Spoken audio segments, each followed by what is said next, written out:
So we got a KitchenAid Professional 600 here.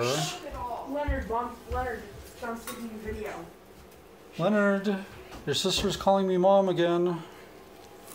Alright, so the drivetrain in here is all beat up. And it's this thing over here. And it was just seizing up. You know, I'd fire it up and it would sometimes run a little bit, but it would lock up. Opening up the transmission, I see this thing snapped off right here. And then, where is it? All right, here, this is chowdered right up. And then these, of course, these two teeth are just snapped right off. Of course, I didn't find them in any of the grease. I still gotta dig around and find those before I do a repair.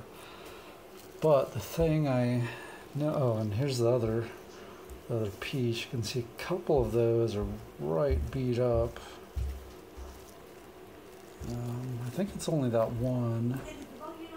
No, I guess there's that one too. So obviously they weren't meshing very well. And the funny thing about this is all about the accessory drive. All this is the accessory drive, and we've never even used it. This is like a decade old or something. Oh, and you can see the nice job I did on getting that snap ring off because I was too lazy to go out and get my snap ring puller. But yeah, never run the accessory drive, but this thing just failed to mate up and ate itself. Everything else looks great. I mean, I can put the other components in and leave this guy out and it'll work just fine, except it's going to leak grease all over. So, oh, you know, this board's in here, I don't know, I'm no expert, but it's in here pretty decently, unlike that newer model that AV was reviewing. I don't know, the grease doesn't look anything like his. This is, like I said, like a 10-year-old model, but that new drivetrain is entirely different. And I wonder if it's because of this. Like the accessory drive goes straight through, and then there's a much bigger gear set that drives the beaters under here. So, you know, I did look, it's got tons of parts available. It looks like the parts to fix this would probably be 30, 40 bucks, maybe?